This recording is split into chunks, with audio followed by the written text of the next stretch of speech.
ସୁଭଦ୍ରା ଯୋଜନାକୁ ନେଇ ସରକାର ତ ଦିନକୁ ଦିନ ନୂଆ ନୂଆ ଘୋଷଣା କରୁଛନ୍ତି।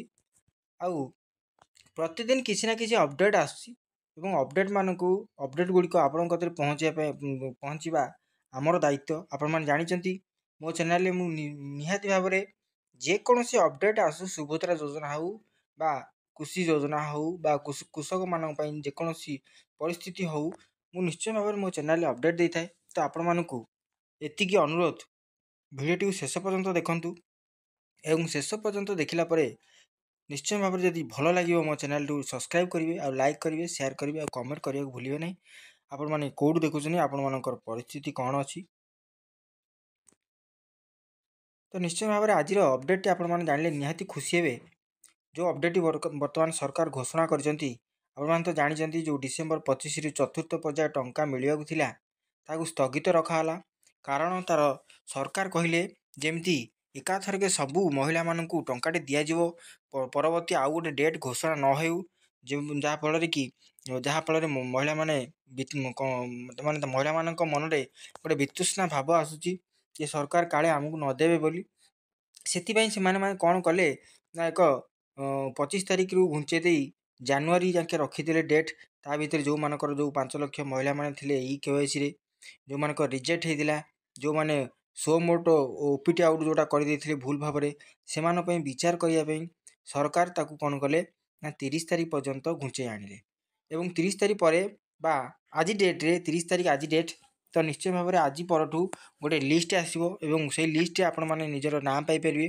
ଯାହାକି ଯେଉଁ 80 ଲକ୍ଷ ମହିଳା ପାଇସାରିଛନ୍ତି ଟଙ୍କା, ତା ପରବର୍ତ୍ତୀ ସମୟରେ ଯେଉଁ 20 ଲକ୍ଷ କି 25 ଲକ୍ଷ କିମ୍ବା 30 ଲକ୍ଷ ଲୋକଙ୍କୁ ଯେଉଁ ଦିଆଯିବ ବା କୋଟିଏ ପାର ହେବ, ସେଇଟା ଜାନୁଆରୀ ପ୍ରଥମରେ ଦେବେ ବୋଲି ସରକାର ଡେଟ୍ ତ ଘୋଷଣା କରିନାହାନ୍ତି, କିନ୍ତୁ ନିହାତି ଭାବେ କହିଛନ୍ତି। ତ କହିବା କଥା ଏଠି ଯେଉଁ 3ଟି ଆସିଛି ଅପଡ଼େଟ୍, ସେ 3ଟି ଯାକ ମୁଁ ଲାଇନ୍ ବାଇ ଲାଇନ୍ ଅପଡ଼େଟ୍ଟି ଆପଣମାନଙ୍କୁ ଦେବି ଏବଂ ନିଶ୍ଚୟ ଭାବରେ ଆପଣମାନେ ଶେଷ ପର୍ଯ୍ୟନ୍ତ ଦେଖନ୍ତୁ, ନିଶ୍ଚୟ ଭାବରେ ଜାଣିପାରିବେ ଯେ ଅପଡ଼େଟ୍ଟି କ'ଣ। ତ ଜାଣି ରଖନ୍ତୁ ଦର୍ଶକ ବନ୍ଧୁ ଯେ ଅପଡ଼େଟ୍ ହେଉଛି ଏଇଆ ଯେ ବର୍ତ୍ତମାନ ଯେତେବେଳେ ଆପଣ ଷ୍ଟାଟସ୍ ଚେକ୍ କରୁଥିଲେ, ଗୋଟେ ଅପସନ୍ ଆସୁଥିଲା, 3-4ଟା ଅପସନ୍ ଆସୁଥିଲା। ପ୍ରଥମ ହେଲା EKYC ସ୍ଥିତି, EKYC ପ୍ରକାର, EKYC ସ୍ଥିତି, ଆବେଦନ ସ୍ଥିତି ଏବଂ ପେମେଣ୍ଟ ପ୍ରୋସେସ୍ ଯେଉଁଟା ଆସୁଥିଲା। ବର୍ତ୍ତମାନ ସେ ପେମେଣ୍ଟ ପ୍ରୋସେସ୍ଟି ଉଠିଯାଇଛି ସମ୍ପୂର୍ଣ୍ଣ ରୂପେ। ଆପଣମାନେ ବିତାଡ଼ିତ ହେବେ ନାହିଁ ବା କିଛି ଚିନ୍ତା କରିବା ନାହିଁ, ସେ କୌଣସି ଅପଡ଼େଟ୍ ସକାଶେ ଘୁଞ୍ଚି ଯାଇଛି। ଏଇଟା ହେଉଛି ପ୍ରଥମ ପଏଣ୍ଟ ଯେ ଆପଣମାନେ ଜାଣି ରଖନ୍ତୁ। ଯଦି ଷ୍ଟାଟସ୍ ଚେକ୍ କରୁଛନ୍ତି, ଆପଣମାନଙ୍କର ଯେଉଁ ଷ୍ଟାଟସ୍ ଦେଖୁଥିଲେ ସେ ଷ୍ଟାଟସ୍ ଯେ ନାହିଁ, ଯେଉଁ କମ୍ପ୍ଲିଟ୍ ଆମର ଦେଖାଉଥିଲା ଶେଷରେ ପେମେଣ୍ଟ ସ୍ଥିତି ଦେଖାଉଥିଲା ସେଇଟା ବର୍ତ୍ତମାନ ଉଠିଯାଇଛି, ଆପଣମାନେ ଦେଖିପାରୁଥିବେ।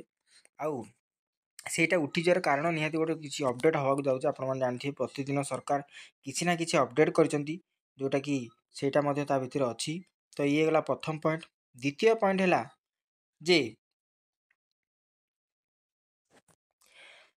ଯେ ଆପଣମାନେ ଜାଣିଥିବେ ଦ୍ୱିତୀୟ ପଏଣ୍ଟଟି କ'ଣ ନା ଆଜି ଘୋଷଣା କରିଛନ୍ତି ସରକାର ଯେ 2025 ମସିହାରେ 3 ଥର ମହିଳାମାନଙ୍କୁ ସୁଭଦ୍ରା ଟଙ୍କା ମିଳିବ।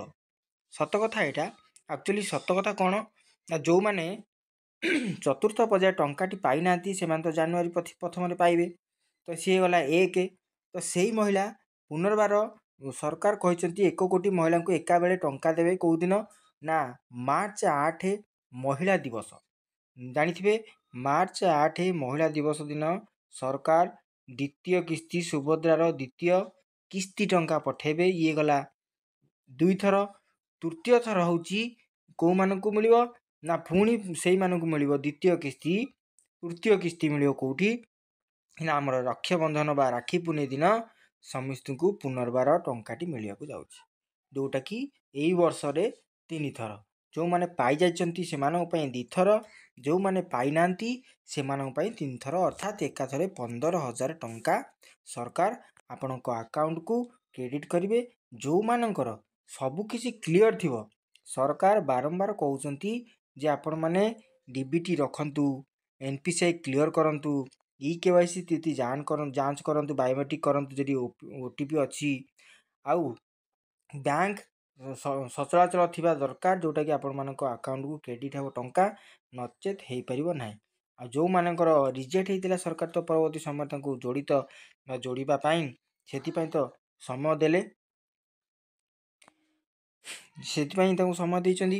ଆଉ ଯେଉଁମାନଙ୍କର ରିଜେକ୍ଟ ହେଇଥିଲା, ଯେଉଁମାନେ OPT ଆଉଟ୍ କରିଥିଲେ, ସେମାନଙ୍କ ପାଇଁ ଗୋଟେ ବଡ଼ ଖୁସି ଖବର, ଯଦି ଟଙ୍କା ମିଳିନି ଆପଣମାନେ ଏକାବେଳେ ଟଙ୍କା ପାଇବେ। ବ୍ୟସ୍ତ ହେବାର ନାହିଁ, ସରକାର ଯେହେତୁ ଆପଣମାନଙ୍କୁ ସଜାଗ କରୁଛନ୍ତି। ଏଇଟା ଗଲା ଦ୍ୱିତୀୟ ପଏଣ୍ଟ। ତୃତୀୟ ପଏଣ୍ଟ ରହିଲା କ'ଣ ନା ସମସ୍ତଙ୍କୁ ଏକାବେଳେ ଯେଉଁ ଟଙ୍କାଟି ମିଳିବ, ଯେଉଁ ପ୍ରଥମ ପର୍ଯ୍ୟାୟରେ ଯେଉଁ ତୃତୀୟ କିସ୍ତିଟି, ପ୍ରଥମ ପର୍ଯ୍ୟାୟର ତୃତୀୟ ଫେଜ୍ ପଇସା ମିଳିଥିଲା, ଚତୁର୍ଥ ପର୍ଯ୍ୟାୟ ଫେଜ୍ଟି ଯେଉଁ ପଇସା ମିଳିବ, ଯେଉଁ ଜାନୁଆରୀର ଅଛି ପ୍ରଥମ ସପ୍ତାହରେ ଆପଣଙ୍କୁ ମିଳିବ ନାହିଁ, କାରଣ ପ୍ରଥମ ସପ୍ତାହରେ ସେ କହିଛନ୍ତି ଯେ 30 ତାରିଖ ପରେ ଗୋଟେ ଲିଷ୍ଟ ଆସିବ। 1 ତାରିଖରୁ ପ୍ରଥମ ସପ୍ତାହ ମଧ୍ୟରେ ଆମେ ଭେରିଫିକେସନ୍ ସାରିବୁ ଏବଂ ପ୍ରଥମ ସପ୍ତାହ ପରେ ଅର୍ଥାତ୍ ଦ୍ୱିତୀୟ ସପ୍ତାହକୁ ଆପଣମାନଙ୍କୁ ସୁଭଦ୍ରାର ଚତୁର୍ଥ ପର୍ଯ୍ୟାୟ ଟଙ୍କାଟି ମିଳିବ। ଏଇଟା କନଫର୍ମ ହେଇଯାଆନ୍ତୁ। 1ରୁ 15 ତାରିଖ ଭିତରେ ଆପଣମାନଙ୍କୁ ଟଙ୍କାଟି ମିଳିବାକୁ ଯାଉଛି। ଏଇଟା ଥିଲା 3 ନମ୍ବର ପଏଣ୍ଟ, ଯେଉଁଟାକି ଆପଣମାନଙ୍କ ପାଇଁ ନିହାତି ଜାଣିବା ଦରକାର। ଆଉ ଆପଣମାନଙ୍କୁ ଏତିକି ଅନୁରୋଧ, ଆପଣମାନେ ଯଦି ଅଭିଯୋଗ କରିନାହାନ୍ତି, OPT ଆଉଟ୍ ଅଭିଯୋଗ କରିନାହାନ୍ତି, କିମ୍ବା ଆପଣମାନେ ଅଭିଯୋଗ ଜାଣିନାହାନ୍ତି, ମୁଁ ନିଶ୍ଚୟ ଭାବରେ ଡେସ୍କ୍ରିପସନ୍ରେ ଦେଇଦେବି ଲିଙ୍କ୍, ଭିଡ଼ିଓ ଯାଇ ଦେଖିବେ। ଆଉ ଏଠି ଯେଉଁ ରହିଛି ହିତାଧିକାରୀ ତାଲିକା, ଅସ୍ଥାୟୀ ହିତାଧିକାରୀ ତାଲିକା, ଯେଉଁଟାକି ଆଜି ନିହାତି ଭାବରେ ଆସି ପହଞ୍ଚିବ। ଆପଣମାନେ କାଲି ନିଶ୍ଚୟ ଭାବରେ ଦେଖିପାରିବେ। ଯଦି ଦେଖିନାହାନ୍ତି ତ ନିଶ୍ଚୟ ଭାବରେ ଯାଇ ଦେଖନ୍ତୁ। ଆପଣମାନଙ୍କ ନାଁ ଯେଉଁ ଭେରିଫିକେସନ୍ ହେଇଥିଲା, ଆପଣମାନଙ୍କର ନାଁ ଅଛି ନା ନାହିଁ, ନିଶ୍ଚୟ ଭାବରେ ଏଠି ବ୍ଲାଙ୍କ ଆସୁଛି। ଆପଣମାନେ ଦେଖିପାରୁଥିବେ ଏଠି ସବୁ ବ୍ଲାଙ୍କ ଆସୁଛି। ଆଜି ପରଠୁ ବା ଆପଣମାନଙ୍କୁ ଆଜି କିମ୍ବା ଆଜି ସନ୍ଧ୍ୟାରେ ହେଉ କିମ୍ବା କାଲି ସକାଳୁ ହେଉ ଆପଣମାନଙ୍କୁ ଏଠି ଦେଖେଇଦେବ ଆପଣମାନଙ୍କର ନାଁ ଆସିଛି କି ନାହିଁ। ଏଠି ଅଛି ପ୍ରଥମ ଦେଖିନିଅନ୍ତୁ, ମୁଁ କହି ରଖୁଛି। ଗ୍ରାମ ପଞ୍ଚାୟତ ପ୍ରକାଶନ ତାରିଖ ଆସିବ, ଅସ୍ଥାୟୀ ଯୋଗ୍ୟ ତାଲିକା, ଅସ୍ଥାୟୀ ଅଯୋଗ୍ୟ ତାଲିକା। ଯେଉଁଟା ଆପଣଙ୍କ ଯଦି ଅଯୋଗ୍ୟ ରହିଛି ତ ଆପଣମାନେ ପାଇପାରିବେ ନାହିଁ। ଅଭିଯୋଗ କରନ୍ତୁ। ଯଦି ଯୋଗ୍ୟ ଅଛ ନିଶ୍ଚୟ ଭାବରେ ପୁନର୍ବାର ଅଭିଯୋଗ କରିବେ, ମୁଁ ପାଇବାକୁ ଯୋଗ୍ୟ, ମୋତେ କାହିଁକି କଟାଯାଇଛି। ଆପଣମାନେ ମୋତେ ନିହାତି ଭାବରେ ଯୋଡ଼ାଯାଉ ପୁଣି ଗ୍ରିଭାନ୍ସ ଦେବେ। ଆଉ ଯଦି ପାଇଛନ୍ତି, ଯଦି ଅସ୍ଥାୟୀ ଯୋଗ୍ୟ ତାଲିକାରେ ଅଛି, ନିଶ୍ଚୟ ଭାବରେ ଟଙ୍କାଟି ଆପଣମାନେ ପାଇପାରିବେ। ତ ଏଇଟା ଥିଲା ଗୋଟେ ବଡ଼ ଅପଡ଼େଟ୍, ଯେଉଁଟାକି ଆପଣମାନେ ଯଦି ଜାଣିନାହାନ୍ତି ନିହାତି ଭାବରେ ଜାଣି ରଖନ୍ତୁ। ଚତୁର୍ଥ ପର୍ଯ୍ୟାୟ ଟଙ୍କା ମିଳିବା ପରେ ଆପଣମାନଙ୍କୁ ଏହି ବର୍ଷ 2025 ମସିହାରେ 3 ଥର ସୁଭଦ୍ରାର ଟଙ୍କା ମିଳିବାକୁ ଯାଉଅଛି, ଯେଉଁଟାକି ସରକାର ନିଜେ ଘୋଷଣା କରିଛନ୍ତି। ପ୍ରଭାତୀ ପରିଡ଼ା ଉପମୁଖ୍ୟମନ୍ତ୍ରୀ ନିଜେ ଘୋଷଣା କରିଛନ୍ତି ଯେ ସବୁ ମହିଳାମାନଙ୍କୁ ଟଙ୍କାଟି ମିଳିବ ଏବଂ କୌଣସି ହିତାଧିକାରୀ ଆମ କତିରୁ ଖସି ପାରିବେ ନାହିଁ। ଆଉ ଯେ ପର୍ଯ୍ୟନ୍ତ ମାନେ ଯୋଗ୍ୟ ହିତାଧିକାରୀ ଟଙ୍କାଟି ପାଇନାହାନ୍ତି, ସେ ପର୍ଯ୍ୟନ୍ତ ସୁଭଦ୍ରା ଯୋଜନା ବନ୍ଦ ହୋଇନାହିଁ, ସେ ପର୍ଯ୍ୟନ୍ତ ଚାଲୁ ରହିବ। ତ ଏଇଟା ଥିଲା ଗୋଟେ ବଡ଼ ଅପଡ଼େଟ୍। ନିହାତି ଭାବରେ ଯଦି ଭଲ ଲାଗିଥିବ ଭିଡ଼ିଓକୁ ଲାଇକ୍ କରି, ସେୟାର କରି, କମେଣ୍ଟ କରିବେ। ପୁନର୍ବାର ନୂଆ ଏକ ଭିଡ଼ିଓରେ ଆପଣମାନଙ୍କୁ ଭେଟ ହେବ, ଯେଉଁଟାକି ନୂଆ ଅପଡ଼େଟ୍ ରହିବ। ସେଦିନ ମୁଁ ନିଶ୍ଚୟ ଭାବରେ ଆପଣମାନଙ୍କୁ ଡେଟ୍ ଘୋଷଣା କରିବି, କେଉଁ ଦିନ ଆପଣମାନଙ୍କୁ ଟଙ୍କାଟି ମିଳିବ, କାହାକୁ ମିଳିବ, କେଉଁମାନଙ୍କୁ ମିଳିବ ନାହିଁ। ସେ ପର୍ଯ୍ୟନ୍ତ ମୋ ଚ୍ୟାନେଲକୁ ସବସ୍କ୍ରାଇବ୍ କରି ରଖିଥାନ୍ତୁ। ରହୁଛି, ନମସ୍କାର। ଭେଟ ହେବ ପୁଣି ଏକ ଭିଡ଼ିଓରେ। ସେ ପର୍ଯ୍ୟନ୍ତ ବିଦାୟ ଦିଅନ୍ତୁ। ନମସ୍କାର, ଜୟ ଜଗନ୍ନାଥ।